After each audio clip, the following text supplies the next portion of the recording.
Hey guys, PIEGUYRULZ here, and welcome back to the recast. I am joined, as always, by my esteemed co-host, MonstersReview. What's up? And today we are joined by special guest CellSpex. Hi guys, thanks for having me. Of course. We have a pretty interesting show today because we have two things that we're comparing that are both adapted from the same material, but incidentally are pretty much exactly opposite in how they approach everything. Kinda. Yeah. So we're talking about the Mickey's Christmas Carol and then Bah Humduck, which is, as the name implies, actually Bah Humduck could have been the Mickey one. That's not indicative of anything. But that's the Looney Tunes one. Oh, that's actually true. I just got Bah Humduck, you're right. Yep. So. Before that, we have a little bit of news and interesting question, and so how you doing, CellSpex? I know we haven't spoken since we talked about something Steven Universe like 2 years ago. Yeah, that was a while ago. No, I am doing fine. I assume you guys are also doing adequately? Yeah. Monsters, any new developments this week? Anyone you're confusing for the name Yancey? No, not really. The only thing that's really been on my mind recently is Smash, which by the time this episode is out is already released. I'm excited for it. I mean, due to other just life things, I probably will only get to play like an hour or two this weekend. But are you talking about Smash Mouth? Yeah, Smash Mouth, the band behind legendary hits such as All Star and their lovely rendition of I'm a Believer. Mm-hmm. From a decade and change ago? Yeah. No, I feel you though. The Smash hype is real. Yeah. How are you? How are you doing? Thank you, Monsters. I'm doing pretty well, actually. I too am hyped for Smash. I'm going to midnight release at Best Buy, hopefully. But I got mine on Amazon. Lame. You're not a real fan unless you go stand out in the cold at midnight so you can play it till 6 a.m. and then cry and sleep and cry. That's sarcasm, of course. I might end up like just sleeping through the midnight release and getting it the next day. But I'm doing pretty good. I started, as I mentioned last week, I've gotten pretty deep into the Magic trading card game, and I started going to the weekly events at my game shop, and it's really nice to have just kind of like a social event that's geared towards nerds. So yeah, I'm doing pretty good. Ha, nerd. No, I'm joking. All right. So now we have the What We Watch segment of the show where we talk about just kind of any random thing we watched in the past week. CellSpex, have you seen anything interesting in the movies or on TV or on YouTube? The only thing, there's been quite a few things. The only thing I can remember watching live is, I saw, of course, the DuckTales Christmas episode, which I'm sure we'll talk about later as it semi-ties back to Mickey's Christmas Carol. Oh, really? Wait, the new DuckTales or the old one?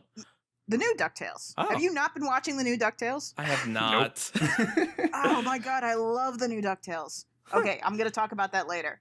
Okay. Other than that, I actually just spent all of today, it's not animation, but I just spent all of today watching Amazon's The Marvelous Mrs. Maisel. Oh, okay. Which I really like. For those who don't know, that's a series about a female stand-up comedian in the 50s, and I love it. Oh, that's the one that had a really good trailer. I remember that trailer. Yeah, I love it. They just released season 2 like 4 days ago. And other than that, to be honest, I just have on one of my various hard drives, I have a folder that just says Christmas, and it is like 50 gigabytes filled of Christmas movies, yes, episodes, specials, reality television, other people's reviews of Christmas stuff, and I've been burning through that since November. So you love Christmas? A little bit. Okay. A little bit. No, I get my Christmas decorations out pretty early. That's no insult to Thanksgiving. I have what is called the Jake Peralta attitude toward Thanksgiving, which is that. I love Brooklyn Nine-Nine. I love Brooklyn Nine-Nine. He has a line that I want to quote that just says, "For those of you who don't, just as all of you know, the Pilgrims were murderers, and turkey tastes like napkins."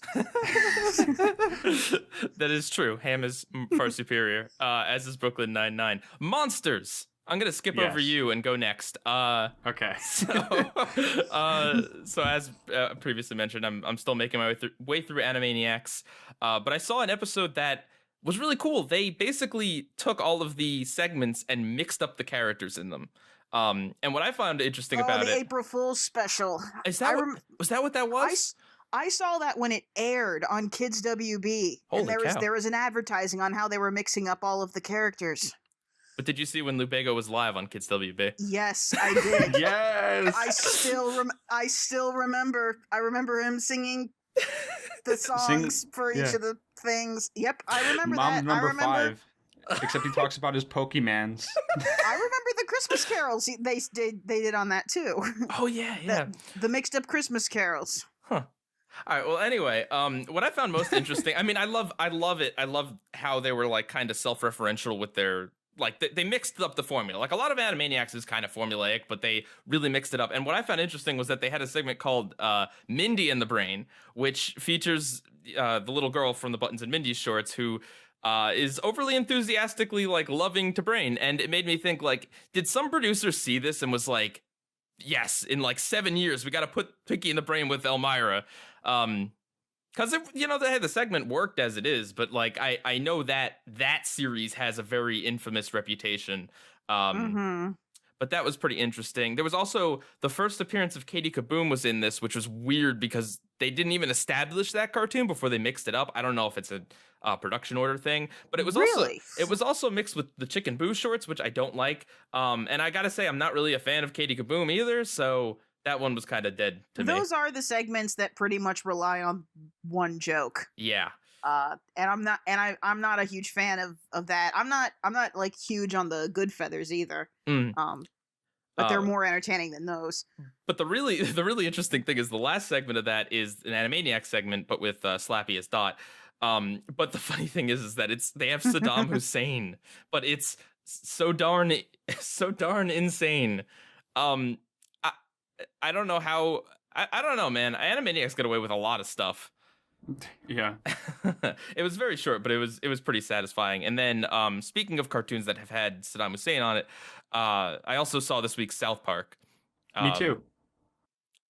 I have not. Okay, so I won't spoil. You have to tell me if anything special. I don't really follow South Park these days.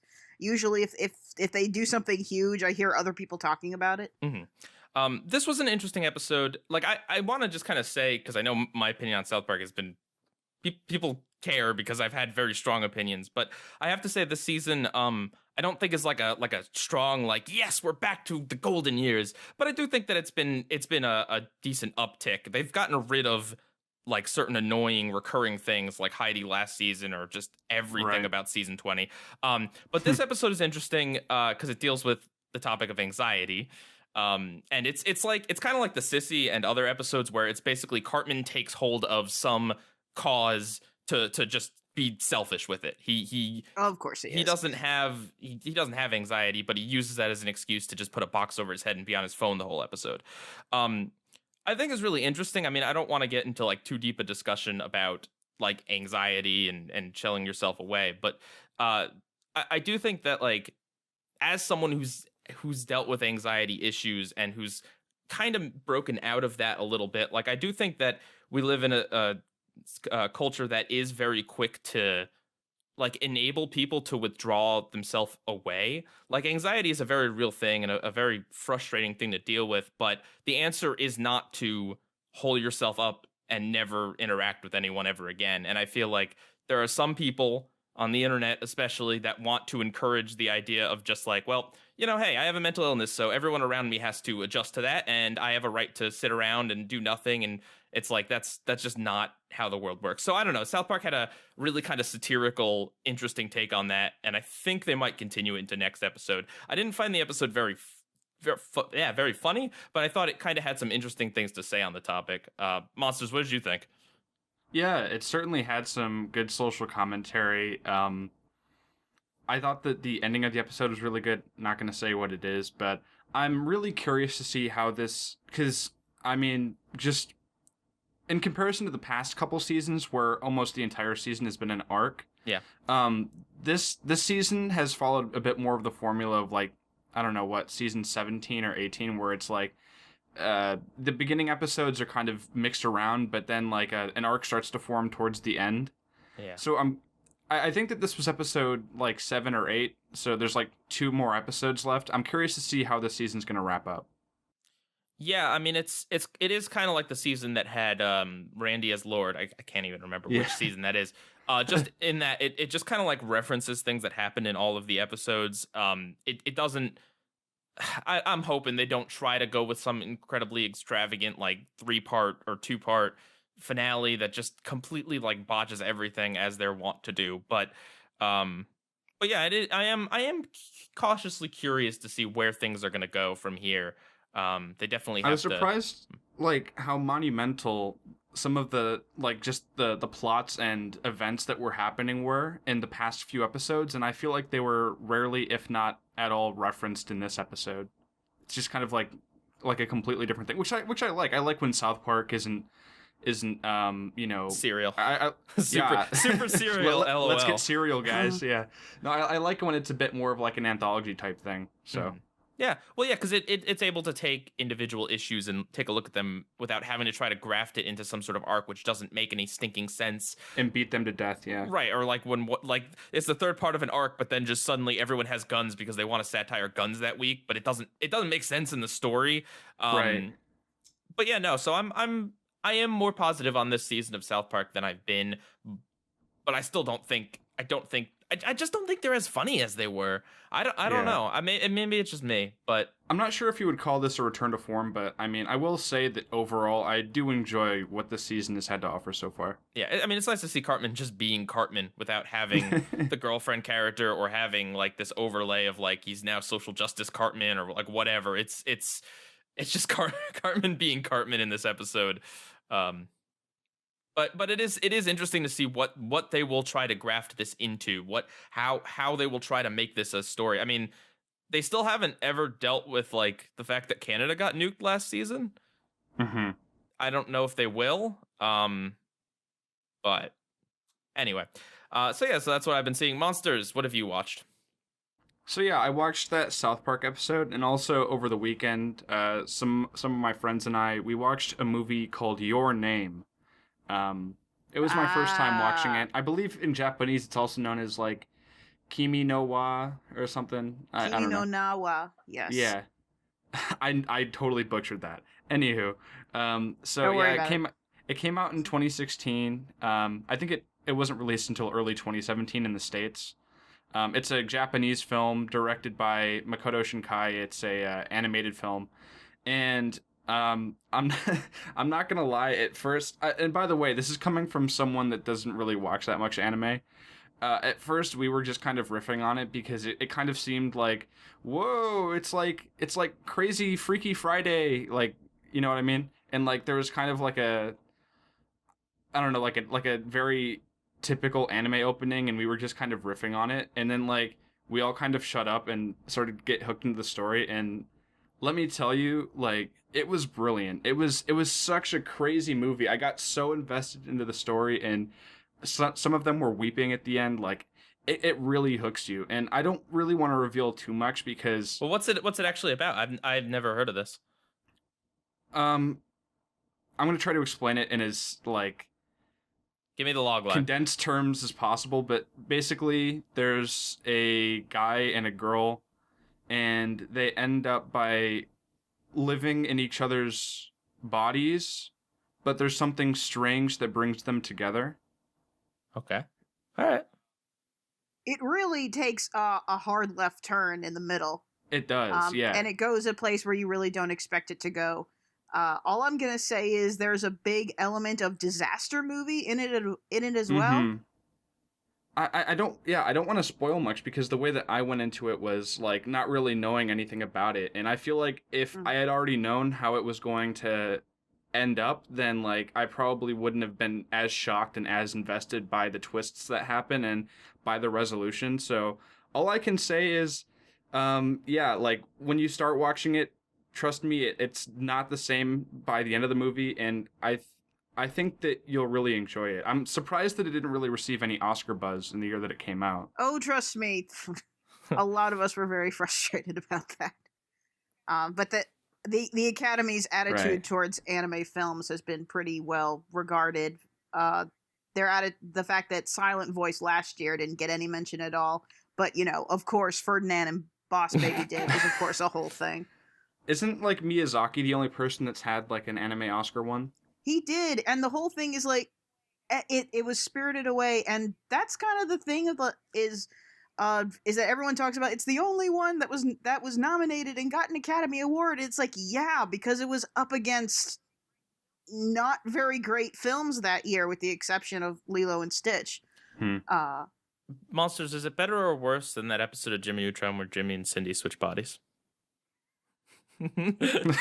It's much better than that.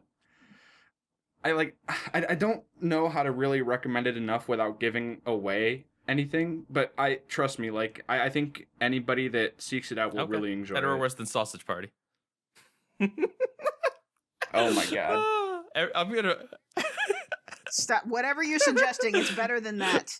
I'll just say that Your Name was my second favorite film of 2016, just below Zootopia. Well, I trust your opinion on film, so. 2016 had some good animated movies. Kubo and the Two Strings. Oh yeah, it had great stuff that year. All right, so let's move on to news. The first thing we've got is Popeye is back, kind of. I wouldn't necessarily say that. So yeah, you know those YouTube, like the YouTube Kids animations that look like they're made in some, like, I don't know, someone's basement with like the audio mixing of, like, I don't know, like a shoestring, like those creepy looking ones that you see thumbnails for, and they look like all cutesy and friendly, but then they're like just really low budget garbage. The ones that are like entirely motion twinning. Yeah. When someone like sent us this news article, or this trailer is what it is, or actually episode, like the thumbnail makes it look like it's like, okay, someone did like a weird fan knockoff, not even fan, but like someone wanted to rip off Popeye, like use Popeye to get YouTube views, like an unofficial Popeye thing. But no, this is apparently officially Popeye, I guess. Did you guys see this? It really does look like exactly what you're describing. I had significant Rainbow Bright reboot flashbacks when I looked at it. And that's Rainbow Bright. And this is freaking Popeye. And that is... I just didn't think that was acceptable. I'm not even necessarily a fan of Popeye, and I'm like, Popeye deserves better I love than that this. they replaced his pipe with a whistle. And of course they have to feature his like yellow animal, which I feel like probably was in some Popeye cartoon, but that it just doesn't look like it fits in anything, but he's there. Yeah. It's weird because like the Twitter handle that apparently is the official Popeye is Popeye Tweets and then a K at the end of it. But it's verified, so I guess I trust it. So yeah, like, I mean, I have a connection with Popeye. I used to, like, actually, funny enough, when I was a kid, I watched like straight up Popeye. At Walmart, they used to sell these DVDs where they had like old Popeye shorts on it, and it came with like a stick of Bazooka bubble gum. That always tasted really bad and felt like it had been sitting in the container for like 2 years. But anyway, yeah, so I used to watch Popeye straight up, and like, it's interesting seeing this very very different take on the franchise. It kind of reminds me of Mickey Mouse Clubhouse in the sense that just like a very classic beloved cartoon character gets like a But preschool spin. at least that was like an educational preschooler show. And by the way, like, so okay, they removed his pipe, put it with a whistle. But if you go on the videos page of this apparently official YouTube page for Popeye, and look at like the second row, there's a thumbnail of a gun pointing at Popeye in an old Popeye shirt. So yeah. Oof. I don't know. It's I mean, at least it is animation. Like it wasn't as cheap as like the thumbnail made it look, I guess. It was still pretty cheap, though. It was. Yeah. It's like definitely not TV quality. Like, there's no way that would be able to air on Oh TV. no. Unless it was like an interstitial on Nicktoons Network. But even those, I mean, yeah, I don't know, man. And they shaved Bluto for some reason. I don't know why they made that change. Also, in the description, it calls Olive Oil his friend. Oh yeah, Olive you Oil can't got have damsels in distress anymore. Olive Oil got. Well, she's not even. She's his love interest. But no, she's been friend zoned. I guess. I guess Sweet Pea is just non-existent now. I don't know. Yeah, this was weird. This was weird. I let's never speak of it again. Yeah, let's not. All right, moving on to something a little bit in the opposite direction. So Guillermo del Toro is making a Pinocchio movie, but not related to Disney. Just a stop-motion Netflix Pinocchio movie that, according to this news article, according to what he's saying, is going to be political. Now, this is like a week of like weird people setting weird things that give me weird implications, because I look at the title and it's like, Del Toro says Pinocchio remake will be political, and I'm thinking just like Disney's doing all these live action remakes. Is this a Disney live action Pinocchio movie where the director's bragging about how political it's going to be? That doesn't sound right, and it wasn't right, because this is an adaptation of like the story Pinocchio, not of Disney's Pinocchio. Which I am all for. Yeah. And that actually makes a lot of sense, because the original Pinocchio story actually does have a lot of exaggerated socio-political stuff in it.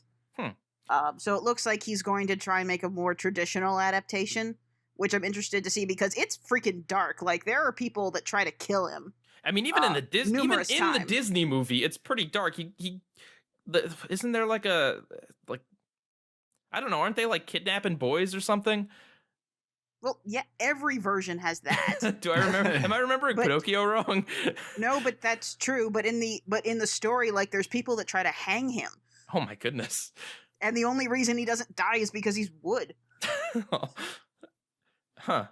Yeah, I mean, like, if you look at like the headline from this, like what Del Toro is saying, you might be thinking like, oh, eye roll. There's gonna be someone's gonna talk about Trump in the Pinocchio movie, which would be just the worst thing ever. But no, he means political in the sense that like it's the original, like you were saying, it was about a certain time in Italy, like when Mussolini was ruling. Like, it says 1930s. Yeah. So obviously talking sense. about Trump would be weird.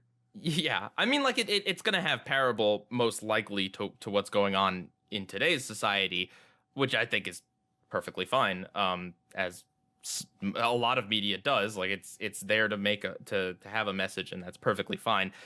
It's just like, I don't know, when you read the title, like, director says it's gonna be political, that sounds kind of loaded. That sounds like, I don't know, like it's gonna be like some sort of ham-fisted mouthpiece thing, instead of like, well, I'm gonna tell a story, and the story's gonna have messages, and the messages are going to be political. They're not gonna be bipartisan messages or whatever. It seems more like it's one of those things where he's talking also about how, like, everyone's saying no. And it's probably because I have a feeling that kind of like Pan's Labyrinth, it has that thing where it's the fairy tale, but it's very much about the war. And it's just still this aspect where it's like, but it's Pinocchio, and we automatically associate Pinocchio with Disney, so anything connected to fairy tales that's not obviously kid-friendly, we obviously don't want to do, because we're all scared and terrified and creatively bankrupt. It reminds me of that, so, like, that I think it was like 2017 Jungle Book CGI remake came out, directed by Jon Favreau, for Disney. And then Andy Serkis directed one called, like, I think that was also supposed to be called The Jungle Book, but it wasn't affiliated with Disney in any way, and it was supposed to be, like, way more serious. The Amazon novel. I feel like that's on Netflix. I feel like that just came out. Yeah, and it's on Netflix. It was supposed to be called, like, Rudyard Kipling's The Jungle Book, and then it was supposed to be released into theaters, and then I think the studio shelved it, and then sold it to Netflix, and now it's, like, being re-released on Netflix as, like, Mowgli, The Legend of the Jungle Book or something. Yeah, that's what it looked like. Haven't watched it yet. We talk about Disney kind of like owning everything and taking everything over, but it is kind of sad in a way that is there's the obvious implications of like, well, you're getting all your media from one source and now there's less competition and all this other stuff. But there's also just like Disney laid claim to some of these stories that they really have no right to. Like they're not the only version of these stories, and they weren't the original version of these stories. They made beloved versions of them, and there's nothing wrong with that. And I don't think Disney originally like went in with the thinking of like, well, our fairy tales are the fairy tales, but that's kind of the way it is. And it is kind of sad that Del Toro shopped this Pinocchio around and couldn't get it picked up. I think Netflix is the perfect home for it because Netflix can be age gated. No one can really argue that like, you know, their kids saw it. I mean, they can, but then it's their own stupid fault. But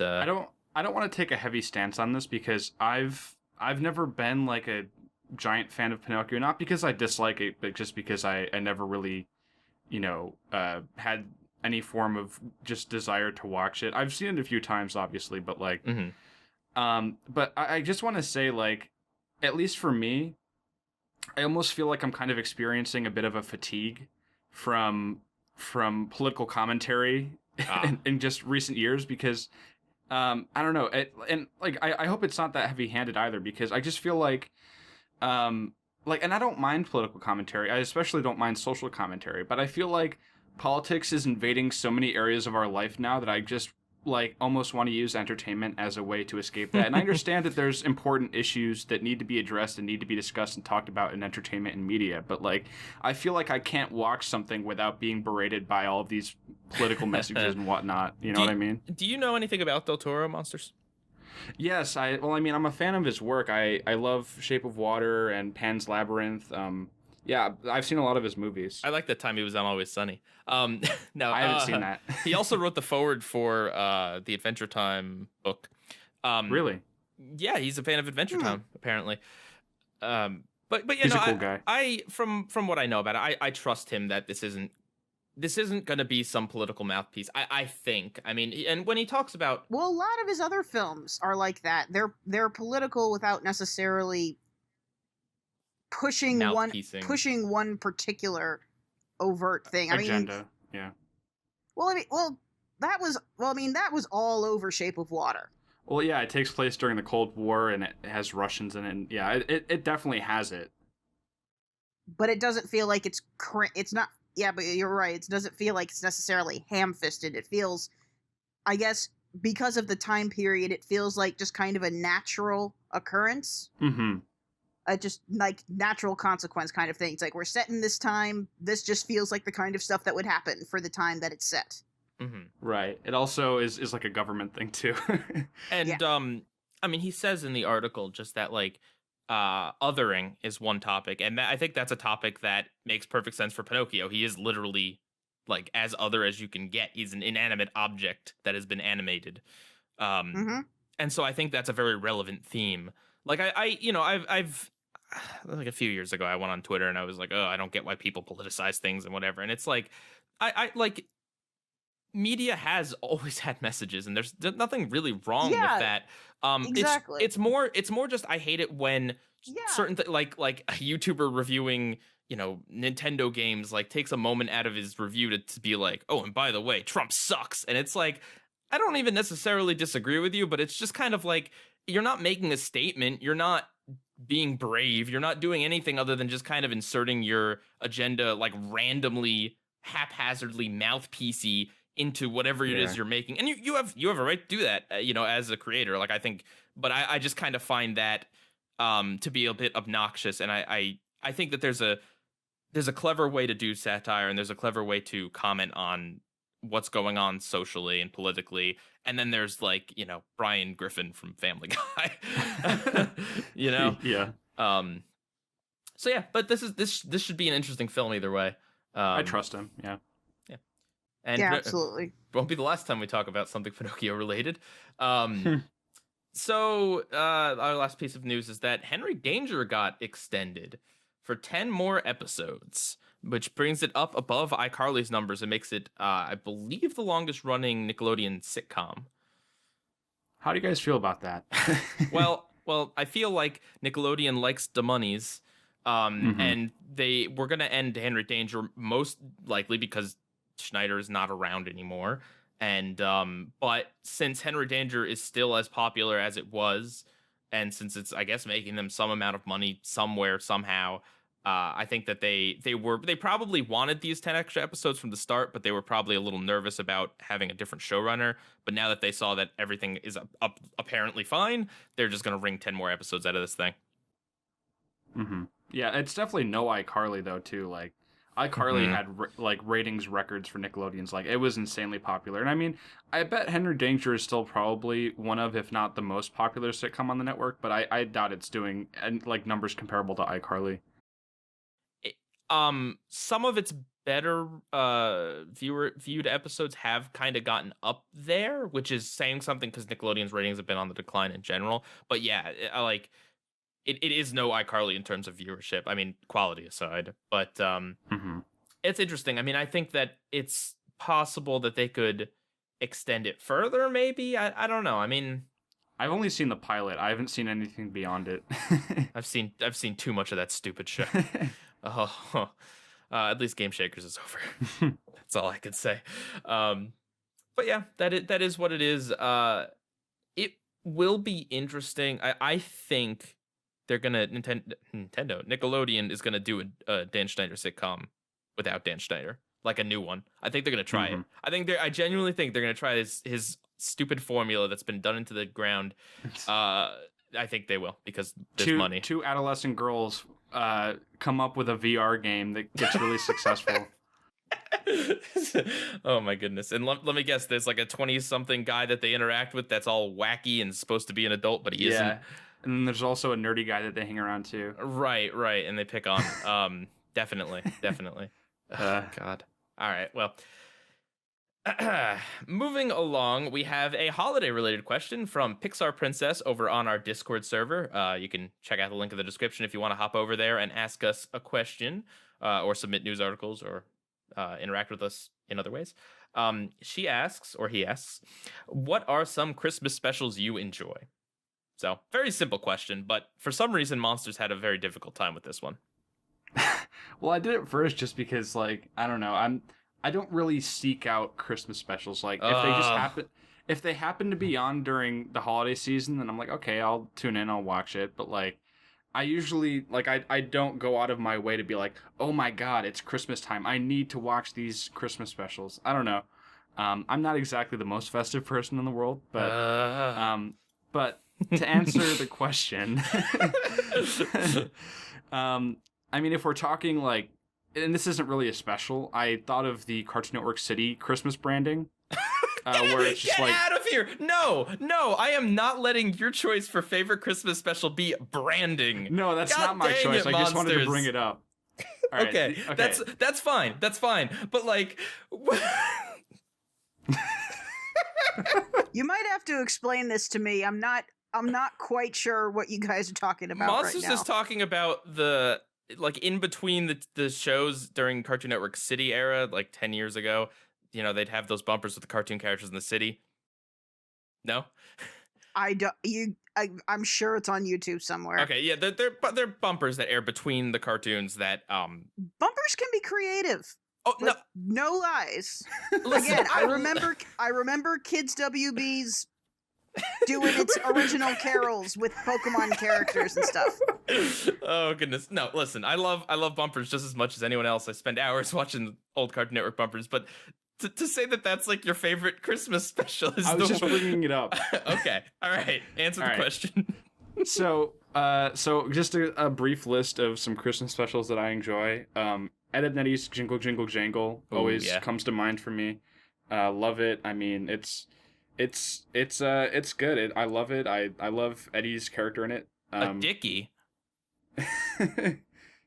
And then Chowder, Hey Hey, It's Knishmas. I know that's not really something that people generally think of when they think of their favorite Christmas specials, but I do enjoy it a lot. Hey Arnold, Arnold's Christmas. Okay. Oh, that's a great one. There you go. That's a legitimate choice. And then also Grandma Got Run Over by a Reindeer. No. Are you being serious on that? No, that was a joke. Okay. One that I actually do enjoy though, I don't remember the name of it exactly, but it's called something like Santa versus Frosty in 3D or something. I think it was made by Steve Odenkirk, I think his name is, the same guy behind like Back at the Barnyard and Jimmy Neutron. Are you talking about the South That's Park that- short? No, it's like a CGI movie. Yeah, where, no, I know what like, you're talking Santa about. goes to war with a bunch of snowmen. Like the CGI is not great, but there's a lot of kind of dark humor in it. Huh. Okay. It's called Santa versus the Snowman 3D. And yeah, I used to like, they used to show it at my school when I was like a kid, and I was like, oh, this is so cool. All right. So yeah, that's it. We learned some things about monsters today. Sally, how about you? Well, I have a lot. So,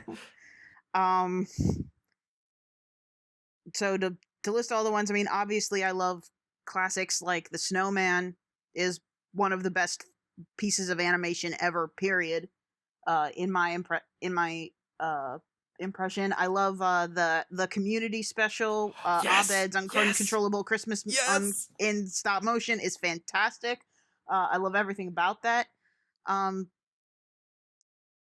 And every year, I know that when I go home, the 3 movies that I watch Muppet Christmas Carol, obviously. I watch Arthur Christmas, and I watch not animated, but I watch Jour Noel. Huh. The movie about the war in 1912 or so, where the sides all got along and played soccer and stuff. Oh, yes. So yes, that the is an- ceasefire during World yeah, War One. Yeah. That is an absolutely amazing movie. And there's the theme song they play in that movie literally drives me to tears every single time. They play it also in the opening credits, so I start crying even before the movie even starts. I guess another one I'll just mention just because I think it's really good and not a lot of people know about it. There's a Christmas special. There's tons of them, but there's a particular Christmas special called The Forgotten Toys. And it stars it's kind of like kind of proto Toy Story because it's about a doll and a teddy that get thrown out. Is that the sequel to Rudolph? No. Okay. This is not at all. This was created in England, and it's at that, and there was apparently actually a series, and this was a one-off Christmas special that's not related to the series. But the teddy bear is voiced by Bob Hoskins, and Nice. he's hilarious in this thing. He's so outrageous, and it's just him, and he and the doll are just trying to find new homes. They're just trying to survive winter, basically, and it's just kind of a half an hour of them being adorable and working off each other, and it's amazing. Nice. And I know and like every single Christmas special, there's like 500 copies of it on YouTube. So my favorite of the Nicktoons anyway, and most people know this, it's the Danny Phantom Christmas special. The rhyming one? Yes, with BoJack. I love it. Oh, is that it. who that was? Yep. I haven't Will seen Arnett. that in a really long time. As the Ghost Rider. Not Ghost Rider, but no, Nicolas Cage Ghost Rider. I love that one so much. The rhymes are great and the story is great, and it's just it's so festive. I love all 3 of the first 3 community Christmas specials. All 3 of them are really good. Abed's Uncontrollable Christmas is, of course, like the special one, but season 1 and 3 also have pretty interesting takes on Christmas as well. Of course, Hey Arnold as well. One, I guess maybe like a lesser known one is Johnny Bravo. Not the second one where they had what's his face, Gene Simmons or whoever. The first one that's narrated by Adam West. It's just 7 minutes, but it's also, I believe, all in rhyme. And that one it's really funny. It's actually really, really funny. But yeah, I like a lot of Christmas stuff, but those are just kind of the ones that spring to mind. Nice. So I'm a sucker for the ones that rhyme most of the time. All right. Not intentional. And the Grinch, the first Grinch, the original Grinch. Of course, the original one. Yeah. The Boris Karloff Grinch. What? Narrated by Boris Karloff, the guy that played Frankenstein. I thought you were making a joke there. No, you're correct, actually. Huh. Like I think of the traditional ones, the Grinch is the one that is the best, like genuinely, that holds up and does everything. Like we talked about Peanuts last week, and there is a special place in my heart for that one. But I think there's something about that like will always just hold a special significance. There's no story problems. There's The animation is like obviously not fantastic, but it is very solid. Like it's not distracting. The narration is great. The song is great. Like who can complain about it? You know. They should remake it in live action and creeply, and then they should Shut also your mouth. and then they should also Never. make it again in CG. Shut up. I tried to get Monsters to do that for this year for the recast, but he didn't want to go out and see the Grinch. Nope. I didn't really want to spend money on it either. Yeah, trust me, it's making plenty of money without you. All right. So moving right along, next week, I still don't know exactly what we're doing, but we've narrowed it down. We're gonna do 2 Simpsons episodes. So watch all of the Simpsons Christmas episodes as if you have no lives. Watch all of the Simpsons. Rip. Monsters, if they started watching all the Simpsons, they probably wouldn't be done in time for the next episode. Assuming they still have to use the bathroom and eat and sleep. Certainly not if they had to sleep. Yeah, if they've Did like evolved. FXX do a marathon of like every single Simpsons episode? They've done a few, but it's like an event. Like I think it takes like 6 days with commercials or something. I don't know. At It's any possible, rate, guys. At any rate, in 2 weeks, for our episode that's going to air right before Christmas, we are going to have a very special Christmas special where we are going to be bringing on the B team of the recast, Shadowstreak and and Kuro the artist. And What? We're gonna bring those 2 guys back, and we're gonna talk about Christmas Who, It's a SpongeBob Christmas, and Goons on the Moon, which is the latest SpongeBob Christmas special. So we're gonna have a very special, extra special, super special, awesome Christmas special. I thought it was called Mary Bob Space Pants. That's what like all the promo. So all the SpongeBob specials have alternate names for reasons that no one can understand or explain. Nickelodeon wants to advertise it a certain way, but I don't know. The official title is still called Goons on the Moon, which is dumb because nothing about that tells you that it's a Christmas episode. I had to double check. Wow, that's weird. Yep. So yeah, Mary Bob Christmas Moon Pants or Goons on the Moon or whatever you want to call it. We're going to talk about the 3 SpongeBob Christmas specials. And yeah, I've never seen one of them. I know the rest of you guys have not seen, or at least Kuro hasn't seen It's a SpongeBob Christmas. Anyway, it's going to be good. It's going to be interesting. It's going to be fun. All right. So on to our main episode, or main special comparisons. So we're going to start off with Mickey's Christmas Carol, and then we'll move on to Bah Humduck, and we'll get into comparisons at the end. So starting off with Mickey's Christmas Carol, just to give a little background, because I kind of had to do some research for this. This is a featurette, which came on a VHS, I think, and then was aired on TV in the early 80s.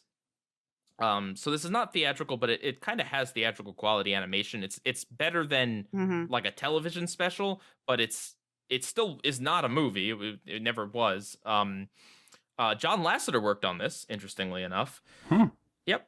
And basically the story is that it is a Christmas Carol. Scrooge McDuck plays Scrooge. Surprise, surprise. What? Right? Could you imagine if they made a tunnel? Oh, that would have been hilarious. We'll have Scrooge McDuck play Tiny Tim. But yeah, Scrooge is a miser who hates Christmas and loves money. He gets visited by 3 ghosts, technically 4 ghosts, but the ghosts show him how bad things are when you are a miser. He changes his ways. Everyone lives happily ever after. Spoilers for a story that's been around for 100 years. Centuries. Yeah. 1800s, only 100 years and change by that point. Sorry. Excuse me. Sorry. Is this technically like the oldest source material we've spoken about on the recast? Probably, right? I mean, fairy I don't think tales. we've spoken about the Bible, right? What? Yeah, the Bible versus the King James Bible next week on the recast. Goodness. What'd you guys think of this? That is one of my childhood favorite ones. That's one of the ones I watch every year, and it's impressive how it is able to keep some lines. I tend to look at a lot of the Christmas Carol adaptations and see, okay, how many times do they use lines from the source material directly? Not that it matters, really, but this one, especially in comparison to the other one, uses a couple of iconic lines, and the way that it's still able to be really dark, and doesn't shy away from the darker subjects, which you can see a lot of versions when they're made into animated specials. Some of them try to skate past the whether or not Tiny Tim dies, or whether or not even Scrooge dies. Yeah. And one thing that I give it a lot of credit for is there's the Marley scene where he's walking up the stairs and Goofy's shadow is following him. Yes. That's and cool. That's a very unique artistic choice that no other Christmas Carol has done. Everything else pretty much has him already upstairs in his nightgown, and you see and you can hear him coming up the stairs, but you don't see him until he comes through the door, and so it's the only one that shows that kind of gradual up the stairs. And it is one of those impressions that really got to me when I was a kid. I remember having a very vivid nightmare about seeing the ghost of Goofy Marley on my staircase. So I give it a lot of credit for that kind of impression and that unique take. I guess and also, of course, the other connection between these two is that they're both incarnations of the source material, but also that they're using other already established characters to do it. Yeah. That they're reframing it in the cases of characters that we already know. Monsters, what'd you think about this in general? I like it. It's also somewhat nostalgic for me because the way that I at least rewatched it was through I believe it's called Mickey's Christmas Celebration, snowed in at the House of Mouse. And I still have this actually on clamshell VHS, but I used to watch a lot when I was a kid. And yeah, it's funny enough, like when I was, and you mentioned the quality of the animation. When I was a kid, I didn't know that they had just taken a special from the 1980s and repackaged it into this brand new VHS. I was like, oh, I guess they just made this for the special. That's kind of what the House of Mouse kind of did. Yeah. A lot. And they have, this is like the ending special of the episode, but they have like a bunch of other shorts in there too. But no, I like it. It's clearly a very faithful interpretation. It's pretty much just the same thing except with different characters. The Disney characters. Yeah. It's shortened, obviously. Mm-hmm. But even for the time frame, it gets through all of the bulk of it without necessarily feeling too hurried. I mean, it does skip along if you know the original story really well. Yeah. Well, like for instance, I think one of, and I wouldn't even say this is a huge fault. Like I personally loved this. Just to throw my opinion out there. I really did very much enjoy this. The animation is top notch. The adaptation is like very much on point. It manages to blend cartoonish Disney humor and style, but still make it be consistent tonally, which we'll talk about with Bah Humduck. But what I guess like the one issue or the one thing with like shortening it is his love interest ultimately is kind of a dead end story wise. It's just like, yeah, you had a girlfriend and then you lost her because you were miserly. And they don't revisit her throughout the years like most retellings do. They don't pay it off really in any way. She's just there and then she leaves him. She's in 2 scenes. It's almost like if you were adapting it in such a way where you had to cut time and stuff, I would have adapted her out entirely. I feel like that makes it more tragic, though, the fact that it's just kind of like a cliffhanger. Like it but keeps you wondering. But they don't hit on it. Like in more traditional, like I grew up, my mom, every year when she was young, watched this really old version from like the 30s or 40s. It's black and white. It was like a English version. I don't know. Is that Alistair Sims? Yeah, that sounds familiar. Yeah, because that's from the 50s. Oh, okay. Well, that's usually considered the definitive version.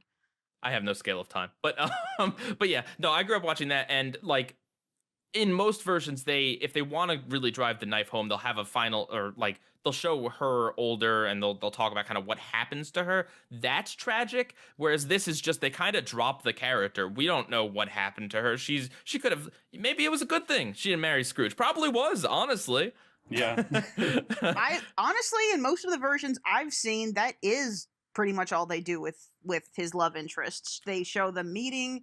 They kind of, and then at least when you look at the animated versions, when they go to his past, when you look at the live stuff, most of those will at least minorly mention his family, like his tragic backstory with his sister and his father, which I think is more interesting. You know what? I think I might be confusing the sister with the love interest, because the sister gets sick and dies, right?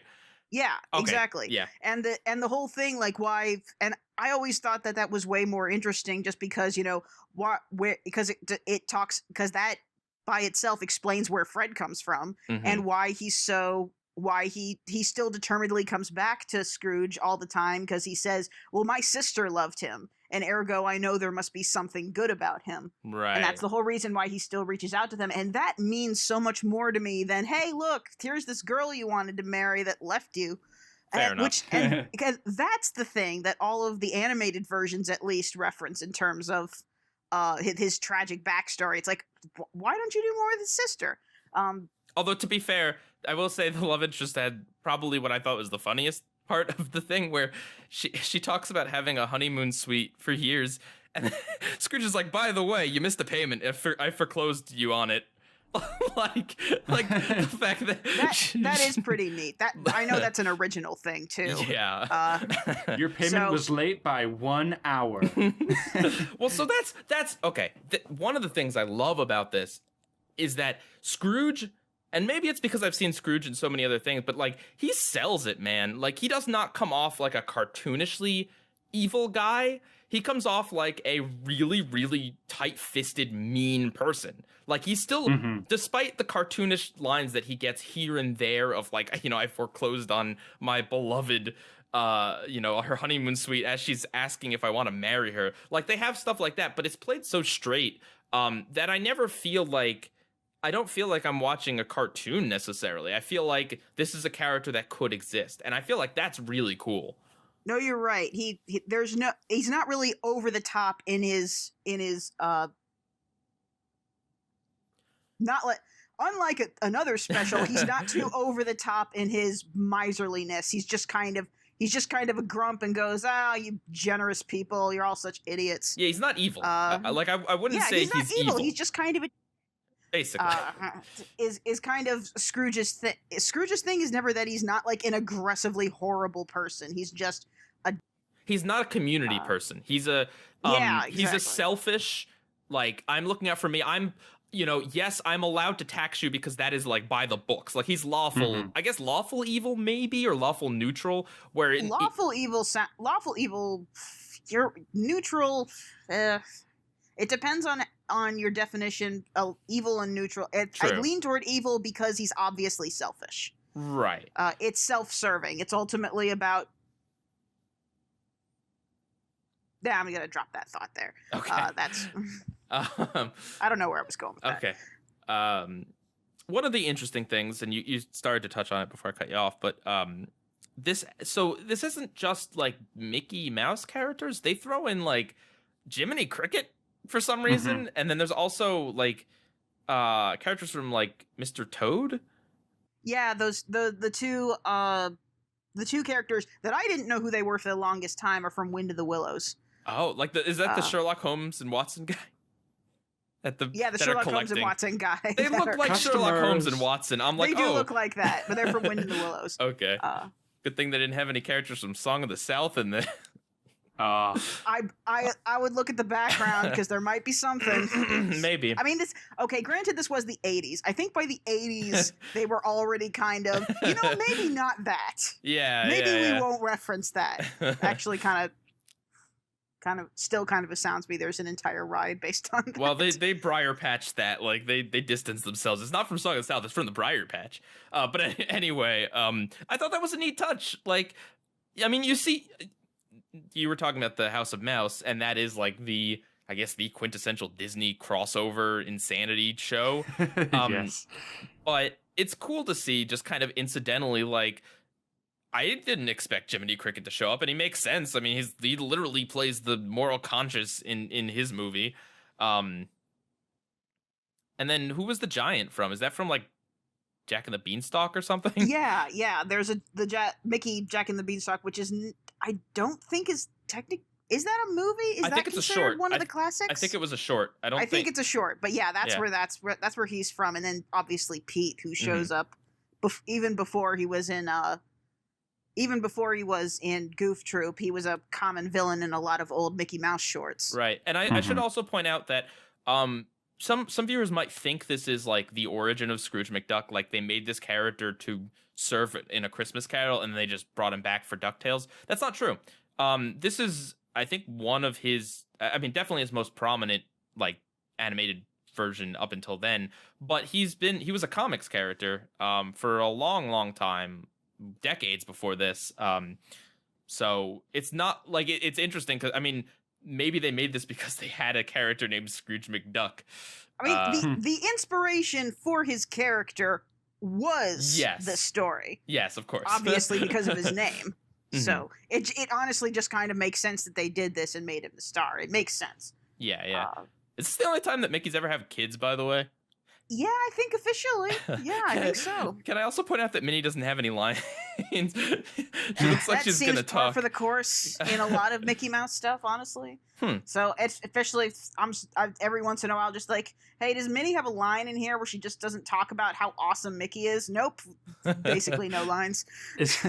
Is it bad that when they showed, so they show a part where it's the Ghost of Christmas Present, and they look into like Mickey's house and like what their family's up to, and they show Minnie and she's like cooking like I think it's like either like a chicken or a turkey, but instead of it being like a small piece of it or whatever, it's just like a turkey, but it's just like really tiny. Well, he it's has a line, like the same shape and everything, and I kind of laughed at it. He has a line about them like, are they cooking a canary? Yeah, that's true. That is the line. I don't know. Pretty good line. Yeah, no. Right. Yeah. I'll also say, just so, because apparently you guys don't watch it, is that the new DuckTales had an episode where I honestly thought there was going to be even more callbacks, just because it was such a obvious thing to do. The one thing that was odd, though, is that they have a thing where Scrooge is actually has had a tradition apparently for a while where every Christmas he hangs out with the ghosts. But the weird thing is that they redesigned the ghost. I don't know if there's a copyright thing, which is weird because it's Disney, but now the Ghost of Christmas Present is a pig. The past is still a cricket, but it's obviously not Jiminy Cricket, and then the future is just some hooded thing. And then it's technically a special that's made up of 2 stories, and he has a short one with the spirits, and I can only guess the whole reason why they redesigned all of the spirits is because the Ghost of Christmas Past actually ends up being kind of the villain. Really? That's interesting. And I feel like that would have been traumatizing if Jiminy Cricket turned out to be a massive tool. So they just redesigned them, and it's like, well, this is interesting. Wouldn't that be interesting? A subversive Christmas Carol? I mean, like Bah Humduck. It's not exactly that. It's just a little mini adventure in which the Ghost of Christmas Past is just being kind of for a minute. Okay. But then the end of the episode, in the ending credits, they draw them in the exact same style as the opening credits from the special. That kind of the parchment background with the sketches, and that just got me. That just got me. It's like, oh my god, you guys. All right, you guys ready to move on to Bah Humduck? I do want to mention, so I'm not too familiar with like the source Charles Dickens story, but like when he was looking at the future, and Scrooge like fell into the grave, it almost looked like he was going into the underworld, right? Yeah, that's the implications there. Right. I gotta say, all the versions of Christmas Carol that I've seen, none of them have been that traumatic. That is easily, because it's not, I don't think it's a thing in the original story where he falls into the grave, or even that he's pushed into the grave. But each time he just ends up crying. He's crying that he can change, and then he just appears back in his bedroom. That's almost every single, even live ones. That is easily the most scary, terrifying encounter with the ghost of Ghost of Christmas Future that has ever happened, and it's the Disney version. And that's weird. It's animation. I mean, because you could do that. You theoretically could have him falling into like a grave that turns into a pit of flames in live action, but it obviously plays better and more easily in animation. Mm-hmm. We also have Jim Carrey mocap. Oh, no. I forget what that movie did because I honestly don't care about it that much. Man, Jim Carrey Christmas movies are coming up a lot today. All right. So to move on to Bah Humduck. So basically the same story, except Daffy Duck is he owns a like big, huge department store, and he overworks all of his employees. He gets snowed in and gets visited by 3 ghosts, and then decides to change his ways. Unlike Mickey's Christmas Carol, Humduck is like, I'd say Mickey's is very, very much like old time. Like it in the original tone and vein of the original story. It's set by the books. Yeah, and it's set in older England. It's you know, a lot. Nobody's speaking in British accents, but yeah, it's basically trying to be. It's trying to be in the same time and place and they tell talk about virtually the shillings same and pounds. story. Yeah, and yeah, even some of the same lines are like just there. Bah Humduck takes the modern approach of trying to make it about like, you know, department stores, and it doesn't really have any of the original lines, or very few. I don't think so. It's not set in England. It's not, you know, and that's not to say it's subversive, because I wouldn't say that either. There's 1 or 2 aspects of it that are, but it is still a Christmas Carol. I watched this one first, which I'm kind of glad I did. Dude, same here. I'm just gonna say it, like, I think that this is okay. It's meh, like it's passable. It's not, I didn't find anything particularly like really objectionable. I think if someone's a fan of the Looney Tunes, like a big fan, or if you put this in front of a kid, or whatever, like I think that they'll enjoy it enough. Like I don't think that there's anything horrendously wrong with it, but it doesn't have, it's just, it's like double the length of Mickey's, but it doesn't have, I wouldn't say it has any heart. Like, not that it has to, but it doesn't have any heart, and the comedy is just like, eh. I will say that for the most part, I enjoy this for what it is. Yeah. But it is definitely lesser. Mm-hmm. I would say that there's one part that I do think has some heart. Really? But everything else is pretty much just comedy. Well, and it's okay, and it's pretty decent comedy as far as for slapstick. Looney For Tunes slapstick, go. For slapstick, yeah, absolutely. And again, for what is ultimately what I think 45 minutes. Yeah, it's about 40. It's like that's fine. That's fine. That's fine. It wasn't too. It's longer, but it's longer than Mickey's, but it's not excessively long. And right. I've seen some adaptations that are 45 minutes that feel like they drag. Well, the one of the most interesting things, or I guess one of the, I don't know if you'd say this is a problem, I probably would, is that aside from the Sylvester the Investor, which was like what I thought was the funniest joke, aside from him, no ghost shows up until 20-ish minutes. Like, it's literally half the thing happens before the Christmas Carol part actually really even happens. That is true. There's a long stretch where it's just Daffy Duck at this department store. All the Looney Tunes cast are the background workers and foreground workers, and it's just Daffy doing slapstick, getting thrown around, bossing his employees around. Looney Tunes. He locks himself up in his penthouse, which is kind of weird because he doesn't look like he lives there, but he might live there. He says he's locked in, but he doesn't have a nightgown, which I feel like is like, you gotta have the nightgown if you're a Christmas Carol adaptation. Sure, he doesn't even have that. That's the whole, you know, I mean, without the nightgown, you're just, what are you doing? But no, there is a point where since it is a modern retelling and they don't feel like they need to keep form, mm-hmm. I feel like that was a compromise for just saving time. Right. And location. I don't begrudge it that much for mm-hmm. that. But yeah, that is kind of an icon. I think that was the point you were trying to make, but he has that on the cover. On the cover, he's wearing the nightgown. Really? On the cover of that DVD, he's wearing the nightgown, but it doesn't appear anywhere in the special. That is a problem. I really don't like misleading covers. Monsters, what'd you think? Yeah, it's very much its own interpretation. There's obviously some parallels, some differences. Um, yeah, it's very comedic. There are some sad moments that I do think genuinely have some merit and Really? emotional attachment to them. Yeah. All right, I challenge you right here. Let's go. Debate time. Okay. No. You honestly don't see any kind of emotional merit when Porky Pig's daughter is at his grave. You don't think anything about that scene works.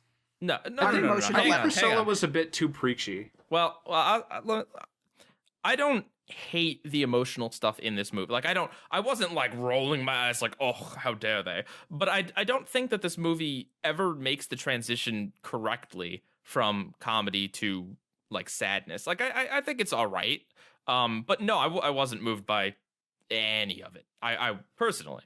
What do you think? Well, like, what makes you say that?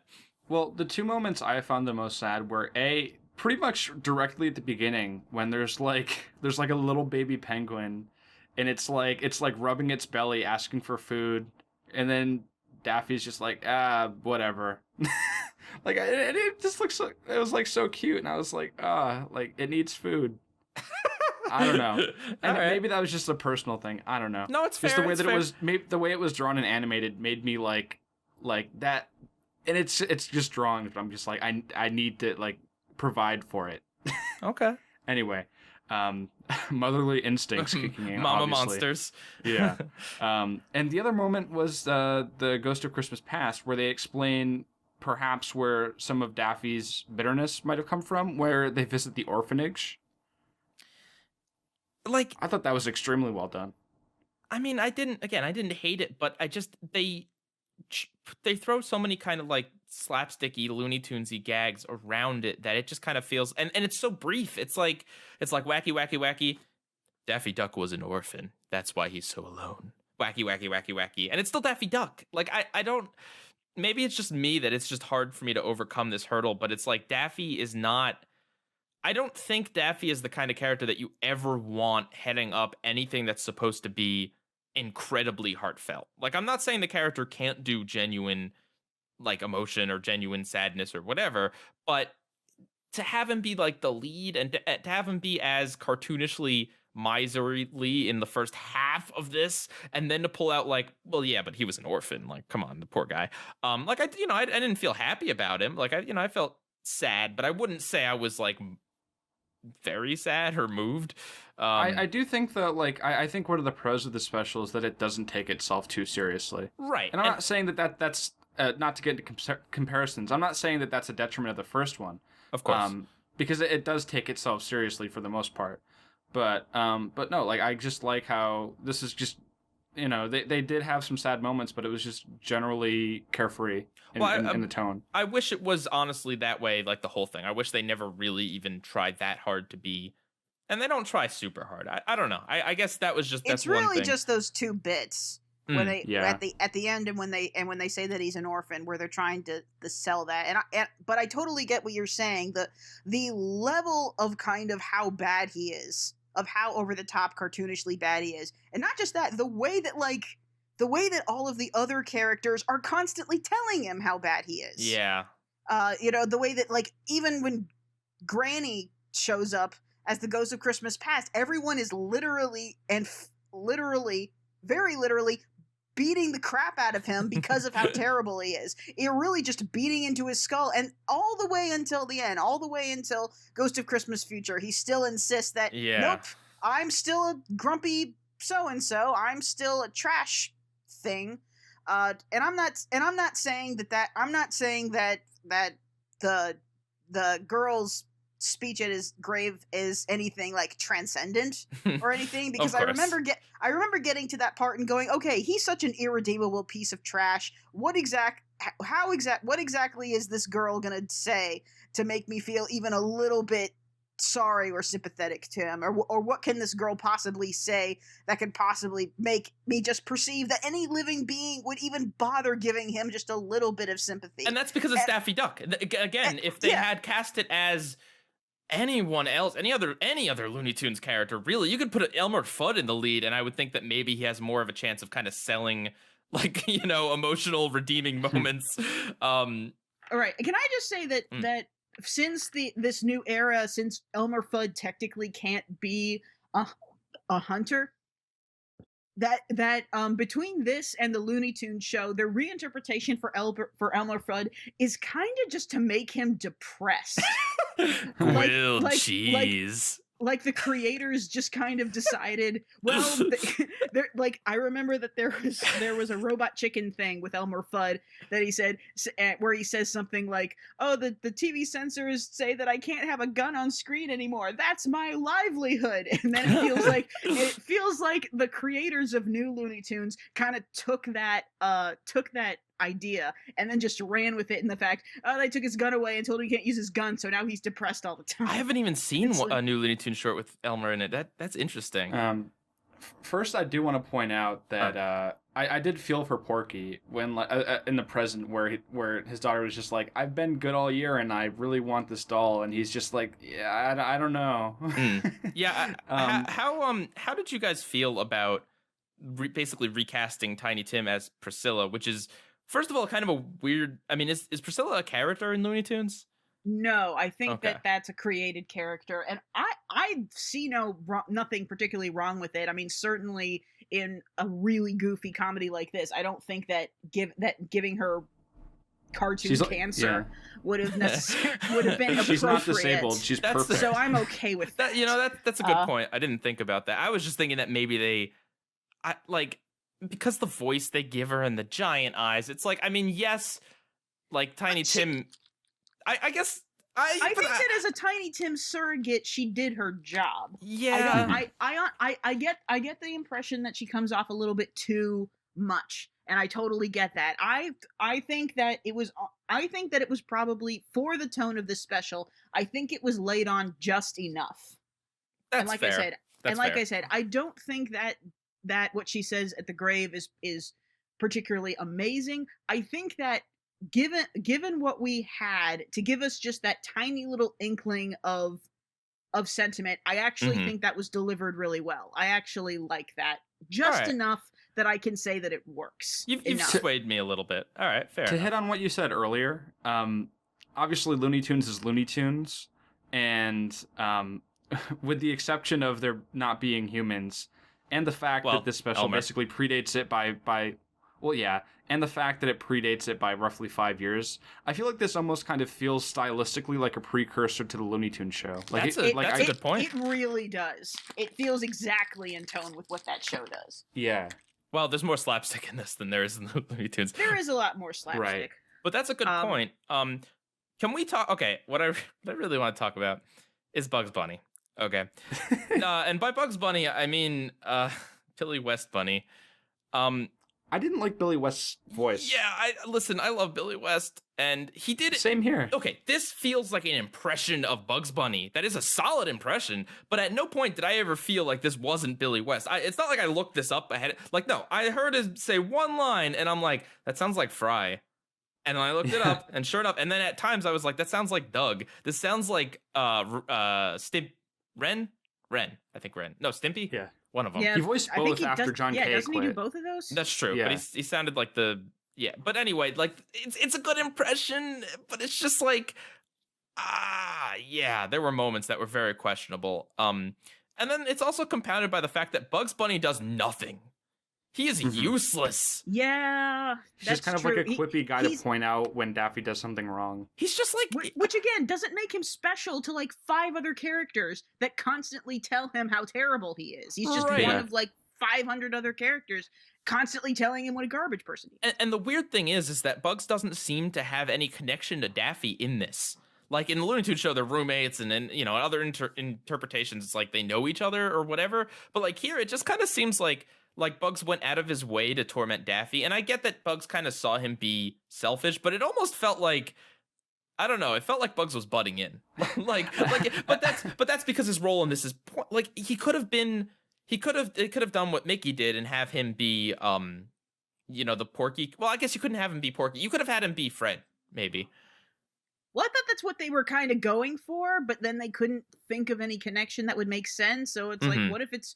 I think they just went, what if he's a random customer that okay, he's technically the Fred role, but he's not Fred even remotely, because I don't think he ever wishes him goodwill. He's just the guy who comes in and says, "Hey, if you're mean to people, ghosts are gonna haunt you," and stuff. Yeah, he doesn't even extend kindness towards Daffy to begin. Like that's how Mickey and Donald work in the other one. Like they extend kindness to Scrooge to show that kindness is the way. But here, Bugs Bunny's like, yeah, I'm gonna torment this duck.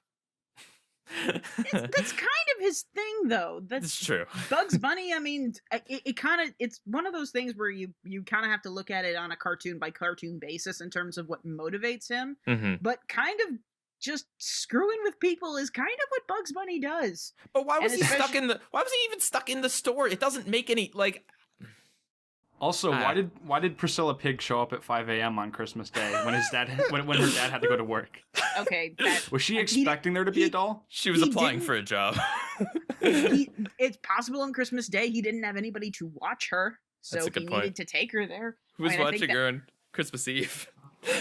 It's funny that in the Looney Tunes show, Daffy almost kind of plays a drifter that's like financially dependent on Bugs. Yeah. And then in this, he's like loaded with money. And then, I mean, they don't really explain Bugs' situation, but that actually makes sense. Can I also say that Bah Humduck has 100% more money bin than Scrooge McDuck does? And oh, you're right. That is weird. Okay, but this is before DuckTales. So I don't know if they had created the. I don't know the comics. The money bin is from the comics. Yes. Okay, then yeah, you're right. I'm confused. You're totally right. Yeah, and I mean, like, so did like comedy wise, like the only thing I wrote down was Sylvester the Investor, which is I don't know why, but stupid names get a lot of laughs on the recast apparently. I gotta say, like, if that's the reason why, that at least makes. Okay, that makes more sense than I thought. The first time I saw this, because I know that Looney Tunes did a granted very short Christmas Carol thing earlier, except that it was Yosemite Sam who was Scrooge. Really? So I thought it would. So the first time I saw this, I thought it would have been I was like, why did they pick Sylvester? Wouldn't it have been kind of a funny callback if Yosemite Sam was Marley, because he was technically Scrooge in the other one?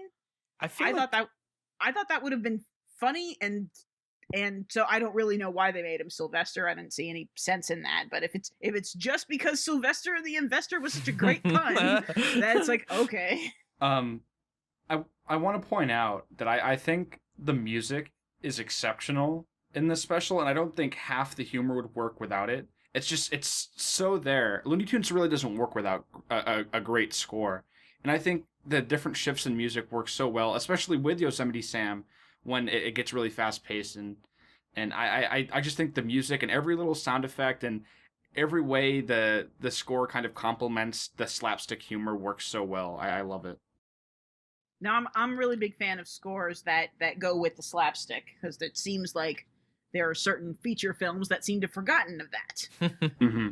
It's like, let's just have generic orchestral scores that will just go underneath whatever the animators decide to do. It's like, no, put in effort. So one story problem that I had was the way that this is framed. And I mean, this is okay. So this in a lot of versions, in most versions, they do have like Scrooge dies, in the future.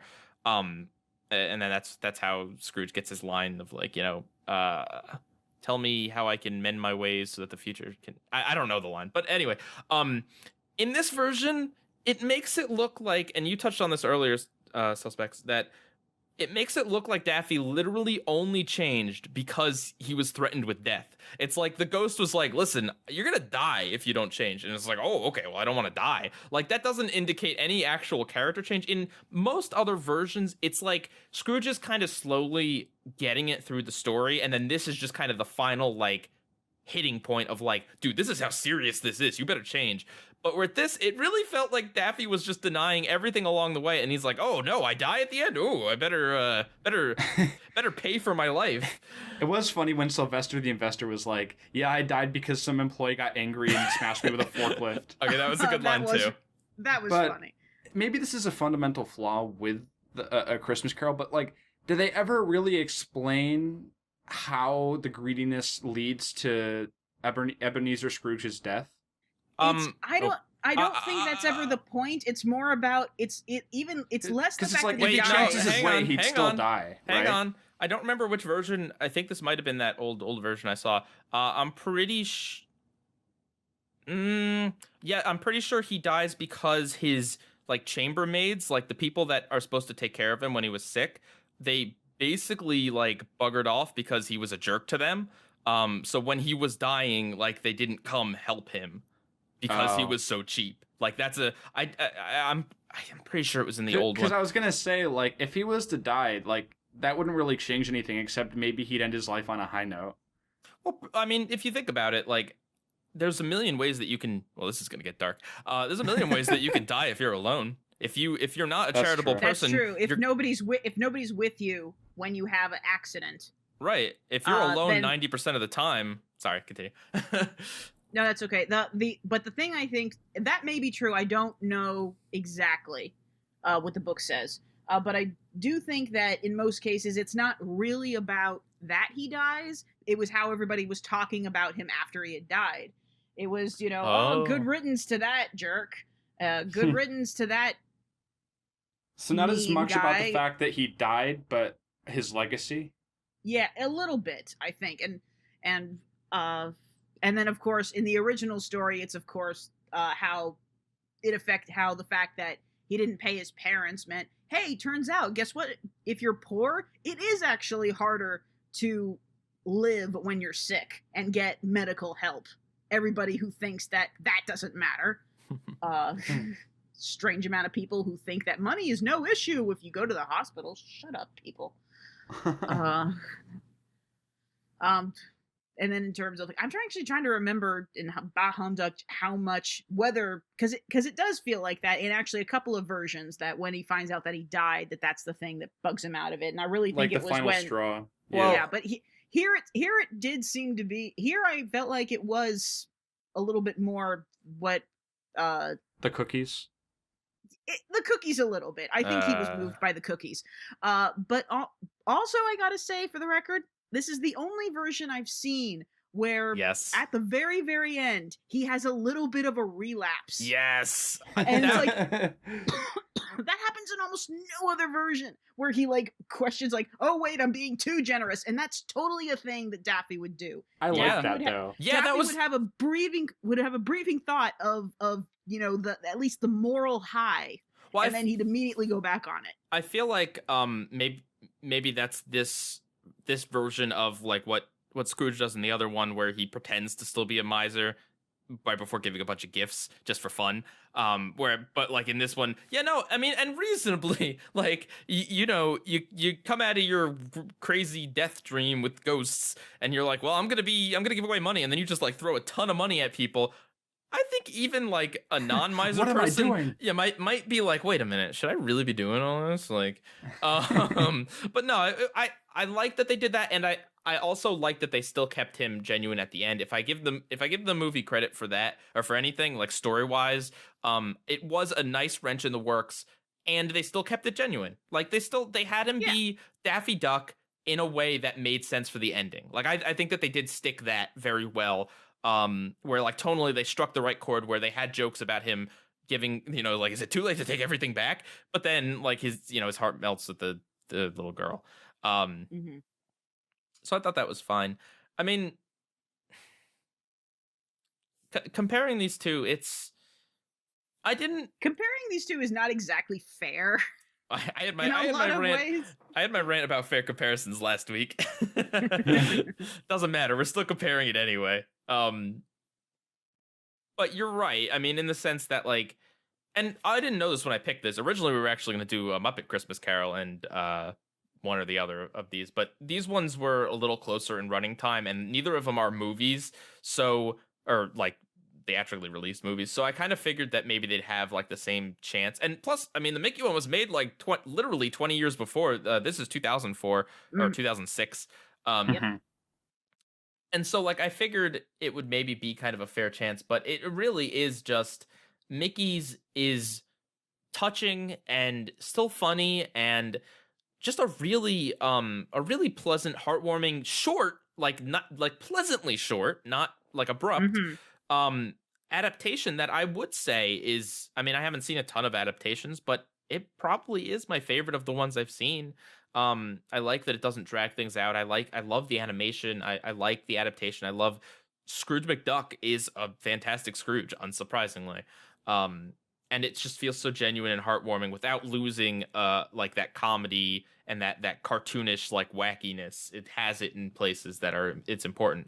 Whereas Bah Humduck this is kind of like the epitome of a direct-to-DVD movie to me. Like, this is like the animation is like it's okay. Like, it's not. I would not put this in the same level as almost any Disney VHS sequel in a good way. I'd say that this is a decent direct-to-DVD. Right. thing. Well, I wasn't saying like Disney direct-to-DVD, but just yeah. Yeah, I mean, again, like I said at the start, like I think if you pop this in front of a kid would enjoy it just fine. Like I don't think there's anything awful. I mean, if you like slapstick, then this is right up there for you. And every once in a while, you want slapstick, right, and you want wackiness, and this does it well. This is a 45-minute cartoon rather than Mickey's Christmas Carol, which does feel like an adaptation. Yeah. This feels like a 45-minute cartoon that loosely uses the structure as its kind of very thin backbone. Mm-hmm. But it's not an adaptation per se. I mean, it is, but you're right in that it's a lot looser. It's a lot looser. And yeah, I do think that maybe if you were to put Mickey's in front of like a young child, it maybe they would just get up and walk away, or crawl away or whatever. I didn't. All right, monsters. Well, listen, times have changed. So, but yeah, I mean, so I think, and I guess one other comparison thing is that I liked the choice of ghosts a lot better in Mickey's. I didn't feel like Bah Humduck's, like I liked Taz. Taz was cool. Yeah, Taz was cool.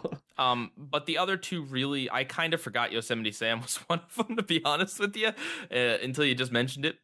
But again, both ghosts did literally the exact same thing and tell Daffy how much he sucked. Yeah. Taz was the one that left an impression, but with Mickey's, it's like, whoa, okay, here's a character from an old Disney movie that like you weren't expecting to pop up. Oh, here's a giant like randomly, and then Pete sells it. Like Pete's a great Christmas feature. So probably the scariest one that's ever been done. And I like that they they have it both ways with Pete. I mean, they do it with both, I guess, where they don't show him and then they do show him, although it's incredibly obvious it's Taz. All right, so I mean, are we all in agreement that Mickey's is better? Disney fans, please don't roast me. I liked Bah Humduck more. Did you really? Okay. Yeah. Oh, dude, no, say your argument. No, like, it's not even an argument. Like, I like Mickey's Christmas Carol. It's just, I don't know. It's a faithful adaptation, and if we're looking at which one probably tells the Charles Dickens story the best, it's probably Mickey's A Christmas Carol. But like, which one is better, or which one do you like more? I like Bah Humduck more, just because I enjoyed it more. I laughed more. I had more highs and more lows, and really? I just felt more entertained by it. What were some of your favorite jokes? Well, I already mentioned a few of them. I liked Sylvester the Investor. I did like Elmer Fudd. He was relatable in that he was just always moping around like really tired. Oof. Yeah. Let me also say that just because there's not anything inherently bad about working on Christmas, because I know some people do that. It's a problem when your boss tells you have to. Well, the thing is too is that Daffy is very clearly a slave driver. Like even if it wasn't Elmer Fudd could not celebrate Christmas, and the way Daffy treats him in the special is not right either way. Oh yeah, no, he treats, because apparently what was it that he had worked like 72 hours straight? Yeah, how is this guy not in jail? Just in the way too, where Porky's like, yeah, like my daughter Priscilla, like since her mother's been gone, like, you know, I've had to take care of her, and like I want to be there for her during Christmas. And Daffy's like, nah, I don't care. Okay. Like, I thought that was really good. And I mean, yeah, don't get me wrong, Mickey's Christmas Carol was really good, but I really enjoyed Bah Humduck. That's fair. So we are going to close things out as we always do with a trivia game. And so I decided to go with something a little different because this is not a reboot. But I decided to go with, I'm going to say a title, and you guys have to tell me whether it is the title of a DuckTales, original DuckTales episode, or the title of a classic Daffy Duck short. Okay. We are going to start with Monsters every time. So Monsters is going to give his answer, and then CellSpex, you can give yours. Yeah. You guys ready?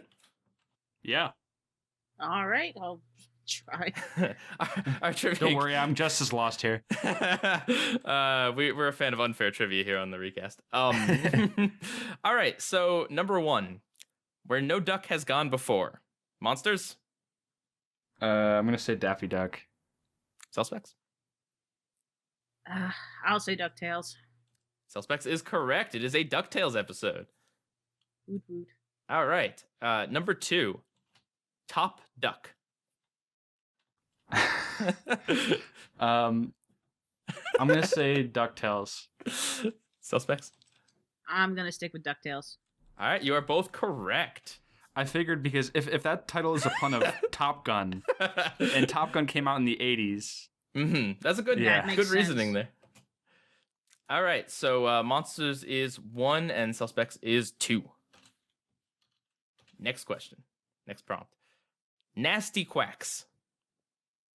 I'm gonna say Daffy Duck. I'm gonna say Daffy Duck. All right, you are both correct. 2-3. I just don't think they would use the word nasty in a title. Scrooge McDuck. Disney is way too pure for that. Scrooge McDuck gets nasty with the money bit. Oh no! All right. Number 4, Stupor Duck. I'll say Daffy Duck again. I'll say Daffy Duck. All right, you are both correct. Monsters has 3, Silly has 4. All right, Monsters has to get this one correct to possibly tie. Silly, you are 4 for 4. All right, get ready for this one. Slightly Daffy. What? I hope this isn't a mislead. Well, you know we don't Slightly- believe in both on the recast. It seems of like course it's not. probably a mislead, but I'm just gonna stick with my gut and say Daffy Duck. Silly, I'm gonna say Daffy Duck because You I are just don't both- think they would. you're both correct. Okay. Alright. Phew. So Sally wins 5-4. Wow. Good game, guys. You both did pretty good. Almost complete guessing. It's deductive reasoning skills. Listen, if it's an adventurous title, it's definitely DuckTales. And if it's Yeah. like a weird kind of comedy title like Nasty Quack, Stupor Duck, or Slightly Daffy, it's Daffy Duck. That last one was like game theory on how much do you think I'd be able to trick you guys? Right. I just don't think that Disney would do that. Right. I I just- agree. there's it's more like would Disney allow this to be a title? True. Is kind True. of my That's idea. why The Lion King 1.5 was so surprising to me, because it's like rarely ever do you see Disney kind of referencing outside of their own canon. Well, Disney parodying Disney does not happen very often. Right. Enchanted? No. No, never. It never happens ever. It actually happens. Really? You think so? They at least- It has happened quite a bit recently. They reference themselves all the time. Reference, Yeah. yes, but The Lion King 1.5 was an entire movie that was basically making fun of one of their movies, not just like references or I'm not counting the princess who kicks butt as like parody. That is just Disney like doing an obnoxious stereotype to opposite their other obnoxious stereotype. I haven't seen Ralph Breaks the Internet, but I feel like that's also like part parody. All right, fair enough. And it's hard to. I guess I'd have to really look at the definition of parody. It doesn't really look like parody. It's more that is very much a fan service. That was fan service, is what I'd say. It's fan service with self-referential humor. Is probably the best way I would put it. I guess. And- I guess House of Mouse would kind of fit into that category. Oh, yeah, where they kind of that's- poke fun. Yeah. And But every it's by once no in a means while they parody. poke fun at things, and there'll be like one-liners where they might reference slight things. Well, I guess that's true too. In the original Lion King well, mostly in the original one, they make fun of It's a Small World. That is true. Like, and that's something I didn't totally get when I was younger, like why that was particularly funny. I totally get it now. What's the other thing I was thinking? I also just wanted to say for the record that if we were comparing comedy adaptation set in the modern times of Christmas Carol, I would pick the Animaniacs episode over Bah Humduck any day. Ooh, there's an anime. Oh, I'm excited now. I haven't seen that one. The Animaniacs episode is just like that's even shorter. Like that's less than 20 minutes. So it kind of like bursts through it. But the Warners play the ghosts, and each of them have a jingle, and it's so funny. That entire short is so funny. Who's Scrooge? Is it Scrooge or is it Plots? It's Plots. Okay. It's Plots. Makes It's the head of sense. the studio, and it opens in with him firing Ralph the guard for not catching the Warners, and then it goes through. It's interesting because last week our guest said that he really liked the Pinky and the Brain Christmas special. So Mhm. Yeah, and the Pinky and the Brain special is great, and that's another one where it's mostly funny, and then it has like that hard hitting ending that just destroys you. Oh man. But the Animaniacs episode is just funny. I'll try to get to that at some point in the next few weeks so I can talk about it on the show before Christmas season is over. All right. Well, thank you very much, CellSpex, for being on our show. Do you have anything you'd like to plug? Not really. Just You have a YouTube channel, I assume. Oh yeah, I do have a YouTube channel. I'm pretty sure. I do have a YouTube channel. It is my name, just CellSpex. Check it out if you want longer than they need to be reviews of recently come out theatrical films, and sometimes other things. Cool. But thanks, you guys. This is fun. Yeah, thanks Of for being course. on. All right. Pie Guy Rules, out. Catch you guys next time. Bye.